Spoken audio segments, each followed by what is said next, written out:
దేవునికి స్తోత్రములు కలుగును గాక. మన తండ్రి అయిన దేవుని నుండియు ప్రభు అయిన యేసుక్రీస్తు నుండియు కృపా సమాధానములు మీకు కలుగును గాక. ఆమేన్. ప్రభునందు ప్రియమైన దేవుని ప్రజలారా, దేవుని సంగమా, 2025 దేవుడు తన కృపలో మనలందరినీ కాపాడి సంరక్షించి తన రెక్కల చాటును మనం భద్రపరిచి ఇంత మనకు క్షేమంగా నడిపించినందుకు దేవునికి కృతజ్ఞతలు చెల్లిస్తూ 2026 ఈ నూతన సంవత్సరం ఈ 6వ దినంలో రాబోయే సంవత్సరం అంతా దేవుడు మన కొరకు సిద్ధపరిచిన ఆశీర్వాదాలు, దీవెనలు మరియు దేవుని యొక్క స్వార్థకు, శిలువ స్వార్థకు సాక్షులుగా బ్రతకడానికి దేవుడు మనల్ని ఎలా సిద్ధపరచాలని ఆశిస్తున్నాడో దేవుని వాక్యంలో తెలుసుకోవడానికి ప్రభు మనకిచ్చిన సమయాన్ని బట్టి దేవుడికి స్తోత్రములు చెల్లిస్తూ ఈ ఆరాధనలో చేరిన మీ అందరికీ, దేవుడి సంఘమునకు ఈ స్వరం ఇచ్చిన ప్రతి ఒక్కరికి 2026 ఈ నూతన సంవత్సర శుభములు, దేవుని యొక్క ఆశీర్వాదాలు మీకు అందిస్తున్నాం. దేవుడు మిమ్మల్ని, మీ కుటుంబాలను, మీ సంఘాన్ని, ఈ గ్రామం ప్రజలందరినీ ఈ సంవత్సరం దీవించి ఆశీర్వదించాలని ప్రార్థిస్తూ మీ అందరికీ నూతన సంవత్సర శుభములు, ఆశీర్వాదాలు మీకు అందిస్తున్నాం. దేవుడు మిమ్మల్ని దీవించుగాక. ఆమేన్. ప్రభునందు ప్రియమైన దేవుని సంగమా, దేవుని ప్రజలారా, క్యాలెండర్ ఇయర్ మారిపోయింది. కొత్త సంవత్సరంలోనికి మనం వచ్చి ఉన్నాం. సంవత్సరంలో జరుగుతుండగా దేవుడు తన కార్యమును నూతన పరుస్తూ ఉన్నాడు. క్యాలెండర్ మారుతున్నప్పుడు సృష్టి తనను తాను సంస్కరించుకుంటూ ముందుకెళ్తుంది. మనము అనుభవిస్తున్నటువంటి ఈ ఆకాశం, ఈ భూమి, ఇది నూతనమైనదిగా మార్చబడడానికి ఎదురు చూస్తున్నది ప్రతి దినం. ఇది ఒక కొత్త ఆకాశముగా, కొత్త భూమిగా మారిపోవాలని ఈ సృష్టికి ఒక ఆశ ఉంది. రోమపత్రిక 8వ అధ్యాయంలో ఆ మాటలు మనం గమనిస్తాం. అపోస్తలుడైన పౌలు రోమీయులకు రాసిన పత్రిక 8వ అధ్యాయం 20వ వచనం, 19, 20 వచనాల్లో ఇలా రాయబడింది. దేవుని కుమారుల ప్రత్యక్షత కొరకు. రోమపత్రిక 8వ అధ్యాయము పేజీ నెంబర్ 139, కొత్త నిబంధనలో 8వ అధ్యాయం 19వ వచనం. దేవుని కుమారుల ప్రత్యక్షత కొరకు సృష్టి మిగుల ఆశతో దేని చూచుచు కనిపెట్టుచున్నది. ఏలైనగా సృష్టి నాశనములకు లోనైన దాస్యంలో నుండి విడిపించబడి దేవుని పిల్లలు పొందబో మహిమ గల స్వాతంత్రము పొందుదలను నిరీక్షణ కలదై స్వేచ్ఛగా కాక దాన్ని లోపరిచిన వారి మూలంగా వ్యర్థపరచబడెను. సృష్టి యావత్ ఇది వరకు ఏకగ్రీవంగా మూడుచు ప్రసవ వేదన పడుచున్నదని ఎరుగుదాం. ఈ వచనంలో సృష్టి ఏం చేస్తుంది అని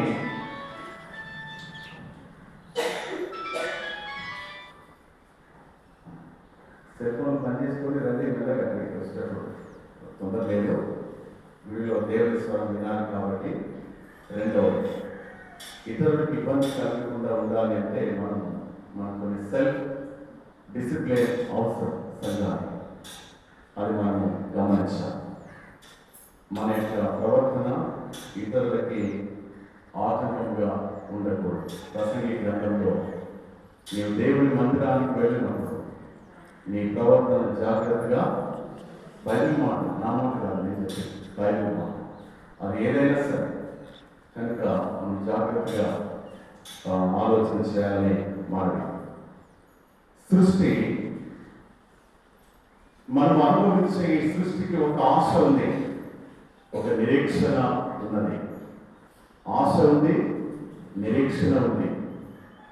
దేనికి ఆశ ఉంది, దేనికి నిరీక్షణ ఉంది అంటే, ఒక దినము దేవుని కుమారుడు వారు ఈ భూమి మీద, ఈ భూమిని అనుభవిస్తున్న మానవుడు అతడు మారుతాడని, మార్పు పొందిన జీవితాన్ని కలిగి ఉంటాడని ఆశపై ఎదురు చూస్తుంది. ఈ భూమిని అనుభవిస్తున్నటువంటి మనము మారాలని సృష్టి ఎదురు చూస్తుంది. దేవుడే కాదు, మనం ఏ భూమిని నమ్ముకొని బ్రతుకుతున్నామో, ఏ పంచభూతాలని మనము అనుభవించడానికి దేవుడు మనకు వచ్చాడో, ఈ సృష్టి ఎదురు చూస్తుంది. నీవు, నేను, మనము మార్పు పొందిన జీవితాన్ని కలిగి ఉండాలని. క్యాలెండర్ మారిపోతుంది, దానిపైన అది చేస్తుంది. కానీ ఈ కాలంలో నీ జీవితము, నా జీవితము మార్పు పొందినదిగా కనబడినప్పుడు అది ఆశీర్వాదం, అది దీవెన. ఈ సృష్టి ఒక దినము పూర్తిగా మారిపోతుంది. మార్పు పొందినటువంటి ఈ సృష్టి ఎలా ఉంటుందంటే, ప్రకటన గ్రంథంలో గ్రంథకర్త పిలుస్తాడు, ఇదిగో నేను కొత్త ఆకాశమును కొత్త భూమిని చూచితిని అని రాయబడింది అక్కడ. ప్రకటన గ్రంథంలో అని చెప్పాను, కానీ వచనాలు చెప్పలేదు కదా, జాగ్రత్తగా నన్ను ఫాలో అవ్వాలి. ప్రకటన గ్రంథంలో ఇదిగో నేను కొత్త ఆకాశమును కొత్త భూమిని చూచితిని అంటున్నాడు. యోహాను భక్తుడు, యోహాను స్వార్థికుడు పరలోకములో ఉన్న దృశ్యాన్ని చూస్తూ చెప్పిన మాటది. ఒక దినము మనం చూస్తే ఈ సృష్టి, ఈ ఆకాశము, ఈ భూమి అది కొత్తదిగా మారిపోతుంది. అది కొత్తదిగా మారిపోతుంది. ఆ కొత్తదిగా మారినటువంటి ఆ కొత్త ఆకాశంలో, ఆ కొత్త భూమిలో ఎవరుంటారు అంటే, ఈ భూమి మీద బ్రతుకుతున్నటువంటి మానవులు అందరూ ఉండరు. కొద్ది మంది మాత్రమే ఉంటారు. ఆ కొద్ది మందిలో నీవు ఉండాలి, నీ కుటుంబం ఉండాలి, నీ వాళ్ళందరూ కూడా ఉండాలి. అది నీవు చూసుకోవాలి, అది మనము కనిపెట్టుకోవాలి. అపోస్తలుడైన పౌలు కొరింథీయులకు రాసిన 2వ పత్రిక 5వ అధ్యాయం 19వ వచనంలో ఆయన చెప్పిన మాట ఏంటంటే, ఎవడైనా క్రీస్తునందు ఎడల వారు నూతన సృష్టి. ఒక నిమిషం మీకు ఇస్తాను. మీ దగ్గర సెల్ ఫోన్స్ ఉన్నాయి, ఖరాబ్ వచ్చేటారు కదా, అసలు పని చేసుకుంటే ఒకసారి చూసుకుంటారు అని సెల్ ఫోన్స్. ఒకసారి మీ దగ్గర సెల్ ఫోన్స్ ఉన్నాయి కదా, తల్లులారా, పెద్దలారా, యవనస్తులు, అది పని చేసుకుంటే ఒకసారి. రైట్. అపోస్తలుడైన పౌలు కొరింథీయులకు రాసిన 2వ పత్రిక 5వ అధ్యాయం 17వ వచనం, కాగా ఎవడైనా క్రీస్తునందు ఎడల వాడు నూతన సృష్టి, పాతవి గతించెను, ఇదిగో కృతవాయువు. పాతవి గతించెను, కృతవాయువు. ఇప్పుడు మనము ఏమి గతించిందని చూస్తున్నాము? 2025 గతించిపోయిన సంవత్సరం. క్రొత్తది ఏంటంటే 2026వ సంవత్సరం. అయితే కాలంలో తేదీలు మారుతున్నాయి, రోజులు మారిపోతున్నాయి, సంవత్సరాలు మారిపోతున్నాయి. కానీ మారవలసిన వారు ఎవరు అంటే, మానవుడు మారాలి. అందుకే ఈరోజు మనం చదువుకున్నటువంటి స్వార్థ పాఠంలో యేసుక్రీస్తు ప్రభువు సర్వ మానవాళి కొరకు ఒక యూనివర్సల్ స్టేట్మెంట్, ఇన్విటేషన్ ఆయన ఇస్తున్నాడు. మత్తయి సువార్త 11వ అధ్యాయం 28వ వచనంలో, ప్రయాసపడి భారము మోసుకొనుచున్న సమస్త జనులారా నా యొద్దకు రండి, నేను మీకు విశ్రాంతి కలుగచేయుదును. ఇన్విటేషన్, అది పర్సనల్ ఇన్విటేషన్, వ్యక్తిగతమైన ఆహ్వానము, నీ కుటుంబానికి ఆహ్వానము, సార్వత్రిక సంఘానికి మరియు సర్వ మానవాళికి. ఎవరైనా సరే ప్రభు దగ్గరికి వచ్చినప్పుడు వారికి విశ్రాంతిని ఇవ్వడం ప్రభు యొక్క పని. ఆయన యొక్క ఆహ్వానం చాలా స్పష్టంగా ఉంది. రండి, మీరు రండి అని పిలిచిన దేవుడు ఈ భూమి మీద యేసుక్రీస్తు ప్రభువు తప్ప ఇంకొకడు లేడు.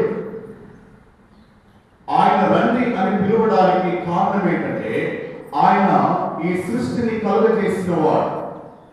రండి అని మానవునికి ఇస్తున్నటువంటి ఆహ్వానము. ఎందుకంటే ఆయన స్వరూపంలో చేయబడినటువంటి ఈ మానవుడు దేవుని విడిచి తిరుగుతున్నాడు కనుక రండి అని దేవుడు వారిని మళ్ళీ పిలుస్తున్నాడు తన దగ్గరికి. మరి మానవుడు ఎక్కడికి పోతున్నాడు, ఎందుకు రమ్మంటున్నాడంటే ఎప్పుడైతే దేవుని స్వరూపంలో చేయబడిన ఈ మానవుడు తాను పాపం చేసి దేవునికి దూరం అయ్యాడో తన హృదయంలో ఒక అశాంతి, తన హృదయంలో నెమ్మది లేని తనము, తన జీవితంలో సమాధానం లేనటువంటి ఈ మానవుడు తన హృదయంలో తన మనశ్శాంతిని కలిగి ఉండడానికి, సమాధానం కలిగి ఉండడానికి, నెమ్మదిని కలిగి ఉండడానికి ఈ మానవుడు భూమి మీద కొన్ని రూపాలను ఏర్పాటు చేస్తున్నాడు. కొన్నిటిని ఏర్పాటు చేసుకుని ఒక్కొక్క రూపాన్ని ఏర్పాటు చేసుకొని ఇది నా దేవుడు, ఈ దేవుడిని పూజిస్తే నాకు నెమ్మది దొరుకుతుందని ఆయన రకరకాలైన వాటిని పూజించడం మొదలు పెట్టాడు. ఎందుకు మానవుడు వివిధమైన ఈ సృష్టిలో వివిధమైన వాటిని పూజించడానికి కారణం ఏంటంటే మానవుని హృదయంలో ఉన్న అశాంతిని పోగొట్టుకోవడానికి. నెమ్మది రావాలన్నా, సమాధానం పొందాలన్నా, మన కుటుంబంలో మనము నెమ్మదిగా సమాధానంతో బ్రతకాలి అంటే అది డబ్బుతో కుదరదు, హోదాతో కుదరదు, మనకున్న సౌఖ్యమైన వాటితో కుదరదు, మనకున్న లగ్జరీ లైఫ్తో కుదరదు. కేవలం దేవుడి దగ్గరికి వస్తే మాత్రం తప్ప అది ఎక్కడ మనకు దొరకదు. అది దేవుడు మాత్రమే ఇవ్వగలిగేది. అందుకే ప్రతి మానవుడు ఎంత పేదవాడైనా, ఎంత కోటీశ్వరుడైనా, ఆఖరికి ప్రధానమంత్రి అయినా దేవుడి దగ్గరికి వెళ్తున్నాడు. కారణం ఏంటంటే అతని హృదయంలో ఉన్న అశాంతిని పోగొట్టడానికి. దేవుడు తప్ప ఇంకొకడు లేడు ఈ భూమి మీద. వారికి లేనటువంటి విశ్వాసం, వారికి లేనటువంటి శుభప్రదమైన నిరీక్షణ ఒక క్రైస్తవుడిగా నీకుంది. ఎందుకంటే మనము జీవం కలిగిన దేవుని మనము ఆరాధిస్తున్నాము. ఈ సృష్టిని కలుగజేసిన దేవుని ఆరాధిస్తున్నాము.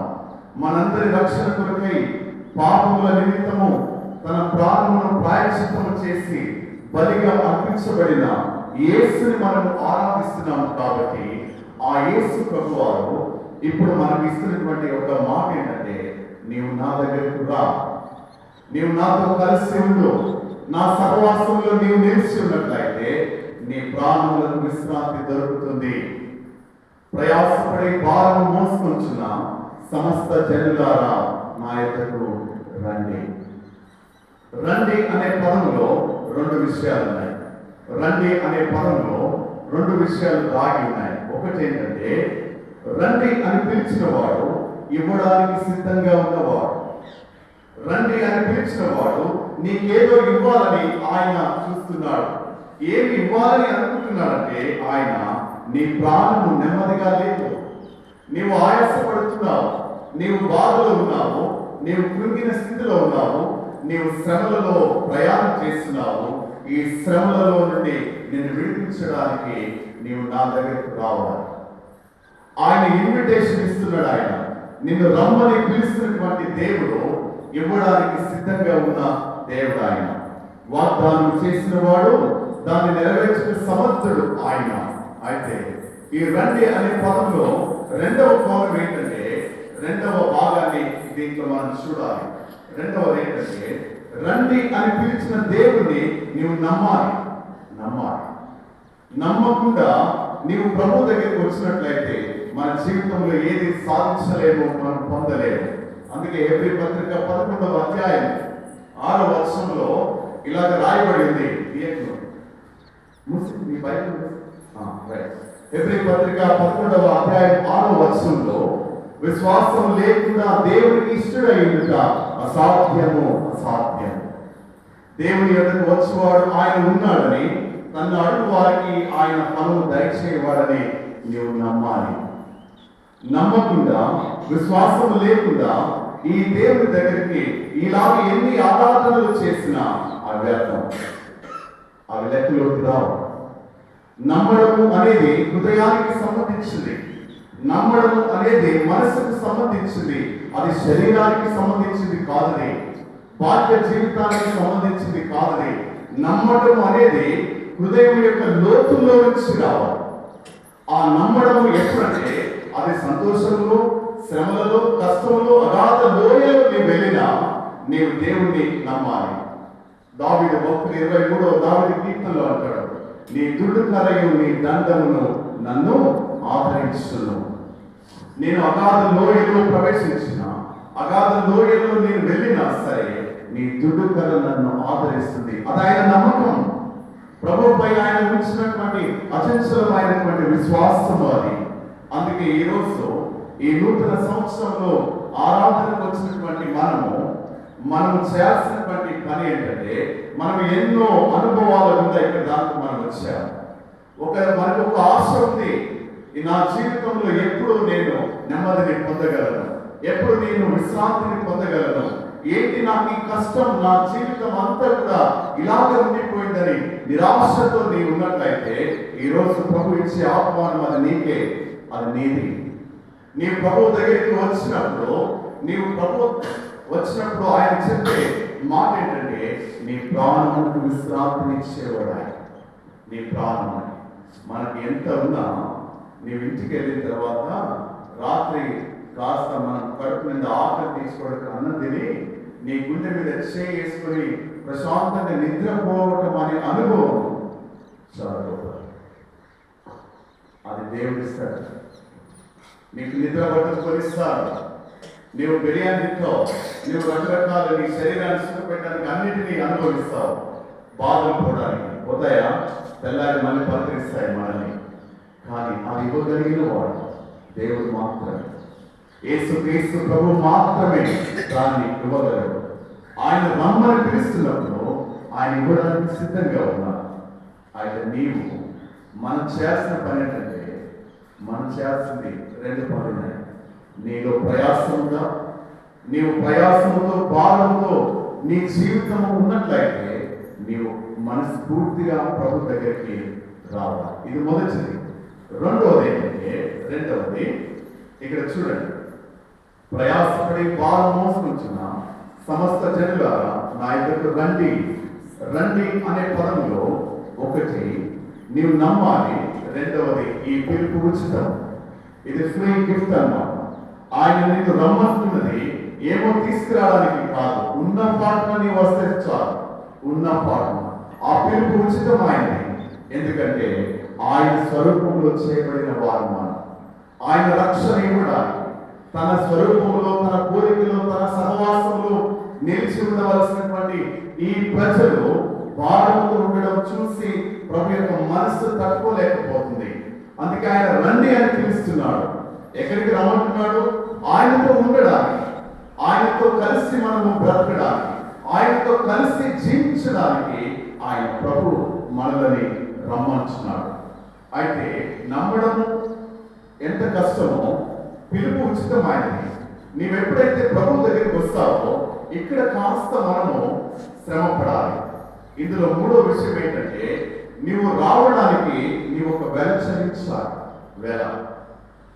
వెల చెల్లించాలి. వెల అంటే ఏం తెలుసా? నీ సమయం దేవుడికి ఇవ్వడం. దేవుడు నీకు ఇచ్చిన 24 గంటలలో నీవు దేవుడి వాక్యంతో ఎంతసేపు గడపగలుగుతున్నావు? వెల చెల్లించడం అంటే దేవుడి గురించిన పరిచర్యలో నువ్వు ఎంతగా పాత్రురాలుగా నీవు ఉంటున్నావు. దేవుడి సన్నిధిలో వెల చెల్లించడం ఏంటంటే, మనము దేవుడి సన్నిధిలో ఎంతగా ప్రార్థనలో గడపగలుగుతున్నాము. వెల చెల్లించడం అంటే నీవెప్పుడైతే వాక్యం ధ్యానంలోను, దేవుని యొక్క పరిచర్యలోను, దేవుని యొక్క సన్నిధిలో ప్రార్థనలో గడపడం నీవు నేర్చుకుంటావో, నీవు చేయడం మొదలు పెడతావో, అక్కడ ఒక పని జరుగుతుంది. ఏం జరుగుతుంది తెలుసా? ప్రభు చెప్పిన మాటని మీరు జ్ఞాపకం చేస్తాను. 29వ వచనం, నేను సాత్వికులను దీన మనసు గల వాడని కనుక మీ మీద నా కాడి ఎత్తుకొని నా యొక్క నేర్చుకుని. ప్రభు ఎదుకు రావడం మాత్రంలోనే విశ్రాంతి దొరకదండి. ప్రభు ఎదుకు రావడం మాత్రంతోనే విశ్రాంతి దొరకదు ప్రాణాలకి. ప్రభు యొక్క ప్రతి దినము నేర్చుకునే అనుభవం ఉందా? నేర్చుకోవాలి. నేర్చుకునే అనుభవం ఉంటేనే మన ప్రాణులకు విశ్రాంతి. 2025వ సంవత్సరం నీకు అనేక పాఠాలు నేర్పింది. ఏం పాఠాలు నేర్పించవచ్చు? నీవు పోకూడని స్థలాలకు వెళ్ళావు, అక్కడ ఒక సందన జరిగింది అంటే నువ్వేం చేయాలి? ఆ స్థలాలకు నీవు వెళ్ళకూడదు. నీకు ఒక హ్యాబిట్స్ ఉన్నాయి, వాటి వల్ల నీ శరీరానికి ఒక రోగం వచ్చింది. వేటి వల్ల వచ్చింది ఆ రోగము? నీకున్న అలవాటును బట్టి. కాబట్టి నీవు వాటిని దూరంగా ఉండాలి. నేర్చుకోవడం అంటే అదే మాట, నేర్చుకోవడం. నీవు వెళ్ళకూడని స్థలాలకు వెళ్ళావు, అక్కడ సమస్య వచ్చింది, ఇక మీరు అక్కడికి వెళ్ళకూడదు. నీవు మాట్లాడకూడదు, నీవు మాట్లాడావు, దానివల్ల ఒక సమస్య వచ్చింది అంటే ఆ మాట తిరిగి నీవు మాట్లాడడానికి లేదు. అవునా కదా? నీకు శ్రమలు, కష్టములు వచ్చాయి, బాధలు వచ్చాయి. ఇవన్నీ ఒక పాఠం. ఇవి నేర్చుకునే అనుభవాలు. ఇవి నేర్చుకున్నప్పుడు నీ జీవితంలో మార్పు కలుగుతుంది. నీ జీవితంలో మార్పు వస్తుంది. నీవు నూతన సృష్టిగా మారిపోతావు. అపోస్తలుడైన పౌలు ఫిలిప్పీలకు రాసిన పత్రిక 4:11 ఒక మాట జ్ఞాపకం చేస్తున్నాడు. ఫిలిప్పీ పత్రిక 4 ఆయన చెప్పిన మాట ఏంటంటే, అది నేను మీకు చదివి వినిపిస్తాను. నాకు పదవి కలిగి ఉన్నందున నేను ఇలా చెప్పలేదు. నేను ఏ స్థితిలో ఉన్నానో ఆ స్థితిలో సంతృప్తి కలిగి ఉండడం నేర్చుకొని ఉన్నాను. దీన స్థితిలో ఉండడం నాకు తెలుసు, సంపన్న స్థితిలో ఉండడము నాకు తెలుసు. పరిచర్యలో ఆయన అనుభవాలు చెప్తున్నాడు. నాకు పేదరికం అంటే తెలుసు, గొప్పగా ఉండడం అంటే నాకు తెలుసు, ఆకలితో ఉండడం తెలుసు, కడుపు నిండి ఉండడం నాకు తెలుసు, శ్రమ తెలుసు, నాకు సుఖం కూడా తెలుసు. వీటన్నిటిలో నేను నేర్చుకున్నాను. నేర్చుకునే అనుభవం ఎప్పుడు వస్తుందంటే ఆయన కాడిని ఎత్తుకున్నాను. ఏంటి ఆయన కాడి? ప్రభు యొక్క కాడి ఏంటంటే ఆయన మాట నన్ను వెంబడించువాడు తనను తాను తగ్గించుకొని తన శిలువను ఎత్తుకొని నన్ను వెంబడించాలి. ఆయన మాటని మనం ఎత్తుకోవాలి మన హృదయంలో. అప్పుడు మన జీవితంలో నెమ్మది, విశ్రాంతి, సమాధానము దొరుకుతుంది. 2026వ సంవత్సరం ఈ సంఘ జీవితంలో, నీ కుటుంబ జీవితంలో, నీ వ్యక్తిగత విశ్వాస జీవితంలో ప్రభు చేత నీవు కనికరించబడి ఆదరించబడాలి అంటే ప్రతి దినం యేసయ్య పాదాల దగ్గర కూర్చొని నీవు నేర్చుకునే అనుభవం నీకుండాలి. నీవు నేర్చుకుంటున్నప్పుడు ఏం జరుగుతుంది తెలుసా? నీ తోటి వారందరూ ఇంతకు మునుపు నీ వారి గురించి చెడుగా మాట్లాడుతావు, కానీ నీవు నేర్చుకుంటున్నప్పుడు వారిని ప్రేమించడం నీవు మొదలు పెడతావు. ఇంతకు ముందు నీవు సమయాన్ని వ్యర్థంగా గడిపేవాడు. నీవు నేర్చుకుంటున్నప్పుడు ఇప్పుడు సమయాన్ని దేవుని వాక్యపు వెలుగులో సద్వినియోగం చేసుకోవడం మొదలు పెడతావు. నీవు వాక్యం నేర్చుకునే అనుభవం ఉన్నప్పుడు ఇంతకు ముందు మనకు అనేకమైన అలవాట్లు ఉండేవి, వాటిని ఇప్పుడు పక్కకు వచ్చేసి దేవుని కార్యము చేయడానికి ప్రయత్నం చేస్తావు.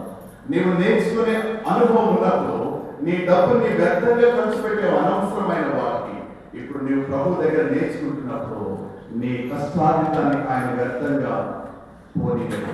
ఇవన్నీ నేర్చుకునే అనుభవాలు. నేర్చుకోవడం అంటే కేవలం బైబిల్ చదవడం, ప్రార్థన చేయడం కాదు, అది లైఫ్ స్టైల్. ప్రతిరోజు మన అలవాట్లు అది కనబడాలి, మన జీవన విధానంలో అది కనబడాలి. మనం నేర్చుకునే అనుభవము దేవుడు ఆయన మనకి ఇస్తున్నాడు.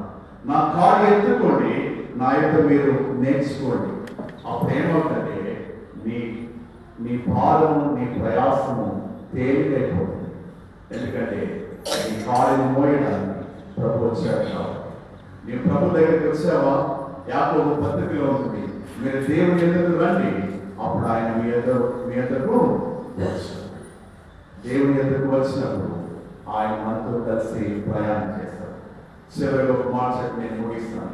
ప్రకటన గ్రంథం 3వ అధ్యాయం, ఇప్పుడు తీయండి. ప్రకటన గ్రంథం 3వ అధ్యాయం 20వ వచనం. ప్రకటన గ్రంథము 3వ అధ్యాయం 20-21 వచనాలు. ప్రభు మళ్ళీ ఇది చివరి మాటలు అవి మనకు కనబడుతున్నాయి. ఇదిగో నేను తలుపు వద్ద నిల్చుండి తట్టుచున్నాను, ఎవడైనాను నా స్వరం విని తలుపు తీసిన ఎడల నేను అతని ఎదురుకు వచ్చి అతనితో నేను నాతో కూడా అతడును భోజనము చేయడము. ప్రభు నీతో కలిసి భోజనం చేయడానికి ఆయన నీ హృదయం అనే తలుపు దగ్గర నిలబడి ఆయన తగ్గించున్నాడు. మీకు ఒక ఇలస్ట్రేషన్ చెప్తాను. ప్రపంచంలో ఒక డ్రాయింగ్ కాంపిటీషన్ జరిగింది, చాలా పెద్ద డ్రాయింగ్ కాంపిటీషన్. ఈ వచనం మీద ఒక పెయింటింగ్ కాంపిటీషన్ జరిగింది. ఆ కాంపిటీషన్కి ఈ వాక్యాన్ని ఇచ్చారు. ముగ్గురు వరల్డ్ క్లాస్ పెయింటర్స్ వచ్చారు. డ్రాయింగ్ వేసేవాళ్ళు, బొమ్మలు వేసేవాళ్ళు వచ్చి వారి బొమ్మలు వేశారు ఈ వాక్యాన్ని మీద. అక్కడ జడ్జెస్ ఒక బొమ్మని సెలెక్ట్ చేశారు. వాళ్ళు ఆ బొమ్మని ఇది బాగుంది అని సెలెక్ట్ చేశారు. అయితే అందులో ఉన్న ఒక జడ్జి ఆ ముగ్గురులో ఇద్దరు సెలెక్ట్ చేశారు. ఒక జడ్జి దాన్ని తిరస్కరించాడు. ఇది బాగలేదు, మరి నేను ఎందుకు మీరు అంగీకరించారో తెలియదు. అప్పుడు ఆ జడ్జిలు ఆ పెయింట్ వేసిన అతన్ని పిలిచి నేను ఈ బొమ్మ వేశారు కదా, ఈ బొమ్మ దీని యొక్క వివరణ మాకు ఇవ్వాలి. అప్పుడు ఆ బొమ్మ ఏంటి తెలుసా? ఆ బొమ్మ ఏంటంటే ఇక్కడ తలుపు ఉన్నాయి, ఈ తలుపు దీనికి వేరే బయట ఉంది. నువ్వు లోపల ఉన్నప్పుడు లోపల వేయగలవు, బయట ఉన్నప్పుడు బయట కూడా వేస్తావు, అవునా లేదా? అప్పుడు ఆ పెయింట్ వేసినటువంటి ఆ వ్యక్తి వచ్చి ఆయన ఏమన్నాడంటే, నువ్వు వేసిన ఈ పెయింట్కి బయట వెదం లేదు అని చెప్పాడు. ఈ తలుపులకి ఏం లేదు, రెక్కలకి వెదం లేదు, కాబట్టి ఎట్లా విలువైంది? తలుపులకి ఏముండాలి? వేడం ఉండాలి కదా. వేడం లేకుంటే ఎవరైనా వస్తారు ఇంట్లోకి, లోపలికి వస్తారా రాదా? ఇది ఈ పెయింట్ నడవదు, ఇది విలువైంది కాదు, ఇది కోటిలో నెగ్గదని చెప్పినప్పుడు ఆ పెయింట్ వేసిన అతను చెప్పిన మాట ఏంటంటే, నిజమే, ప్రతి తలుపులకి వేదము లోపల ఉండాలా, బయట ఉండాలా. కానీ ఇక్కడ ప్రకటన గ్రంథం 3వ అధ్యాయం 20వ వచనంలో, ఇదిగో నేను తలుపు వద్ద నిలిచింది తగ్గుచున్నాను, ఎవడైనా నా స్వరం విని తలుపు తీసిన ఎడల నేను అతని ఎదురుకు వచ్చి అతనితో నేను నాతో కూడా అతను భోజనము చేయడము. ఆ బొమ్మ వేసిన వచ్చి, అవునయ్యా, మీరు ఇచ్చినటువంటి వాక్యం ఏంటి? ప్రభు హృదయం అనే తలుపు దగ్గర నిలిచిండి తగ్గుచున్నాడు. ఇప్పుడు హృదయానికి తలుపు ఎవరు తీయాలి? నీ హృదయానికి తలుపు ఎవరు తీయాలి? నువ్వే తీయాలి. అంటే అప్పుడు వేయడం ఎటువైపు ఉంటుంది? బయట ఉంటుంది, అప్పుడు ఉండదు. మీరు ఈ బొమ్మ మీరు క్యాలెండర్లో కానీ యేసు ప్రభు వారు కళ పట్టుకొని గొర్రె పిల్లను పట్టుకొని తలుపు వద్ద నిలిచి తప్పించిన బొమ్మ ఏర్పడుతుందా? అది ఇదే అన్నమాట. బయట హృదయం అనే ద్వారానికి వేయడం బయట ఉంటుంది, లోపల అది నువ్వు తీస్తేనే ఆయన ఇస్తాడు. క్యాలెండర్ మారిపోతే దాని పని ఆయన చేస్తాడు. ఎందుకంటే దేవుడు ఈ కాలానికి కర్త, ఆయన పని ఆయన చేస్తాడు. కానీ ఈ కాలంలో ప్రయాణం చేసిన మన జీవితాన్ని కూడా ప్రభువే కర్త, ఆయన సృష్టికర్త. ఈ కాలంలో ఈ తరంలో మన ప్రభుత్వం కలిసి బ్రతకాలంటే ఆయన మన హృదయంలోనికి రక్షకుడుగా మనం తీసుకొని రావాలి, ఇన్వైట్ చేయాలి. అప్పుడు ఎవరైనా క్రీస్తునందున ఎడల వాడు నూతన సృష్టి, పాతవి గతించను, ఇదిగో సమస్తము క్రొత్తవాడు. ఈ సంవత్సరం 2026 నిన్ను చూసిన 2025లో నిన్ను చూసిన ఏ బజార్లో నిన్ను చూశారో వీళ్ళు 26లో చూసినప్పుడు నిన్ను చూసిన వాళ్ళు ఆశ్చర్యపోవాలి. నిన్ను చూసి ఎంత మార్పు, మాటల్లో మార్పు, ప్రవర్తనలో మార్పు, ఆలోచనలో మార్పు, అన్నిటిలో మార్పు ఉండడానికి దేవుడు మనం పిలుస్తున్నాడు. ఎందుకంటే కాలం సంకుచితమైంది, మన కాలగతులు దేవుడి వశంలో ఉండాలి. దేవుడు సమయం ఇచ్చినప్పుడు దాన్ని సద్వినియోగం చేసుకొని దేవుడి మహిమతో మనం బ్రతకాలి. దేవుడు మిమ్మల్ని మీ కుటుంబాలని దీవించునుగా. ఆమేన్. ప్రార్థన చేస్తున్నాను. తలలు వచ్చి పరిశుద్ధుడు అయిన తండ్రి, ప్రేమ కలిగిన ప్రభువా, మా మనిషి కాపరించడం కలిగిన యేసు ప్రభువా, మమ్మల్ని ఎంతగానో ప్రేమించి మాకు నూతన సంవత్సరాన్ని ఇచ్చావు. నీకు వందనాలు. ఈ నూతన సంవత్సరంలో మేము ప్రశాంతంగా నెమ్మదిగా బ్రతకగా, సమాధానంతో కలిగి బ్రతకగా, నెమ్మది కలిగిన గృహాలుగా ఉండగా, మా కుటుంబంలో ఎల్లప్పుడూ శాంతి సమాధానం ఉండడానికి నీ మమ్మల్ని పరీక్షిస్తారని దగ్గర తెలుస్తున్నాం. ప్రభావ నీ దగ్గరికి వస్తున్నాం. సంఘం నీది, ఈ ప్రజలు నీవు, నీ పరిశుద్ధ రక్తం ఇచ్చి నీ కొరకు సంపాదించుకున్న దేవుడు నీవు చేసేయ. వారిని ఎడబాయిగా తోసివేయక నీ చేపట్టును వారు నడిపించి ప్రతి కుటుంబం క్రీస్తుని బండ మీద జీవం కలిగిన నీ వాక్యంతో కష్టపడినట్టుగా దీవించిన యేసు నామమున ప్రార్థిస్తున్నాము తండ్రి. ఆమేన్.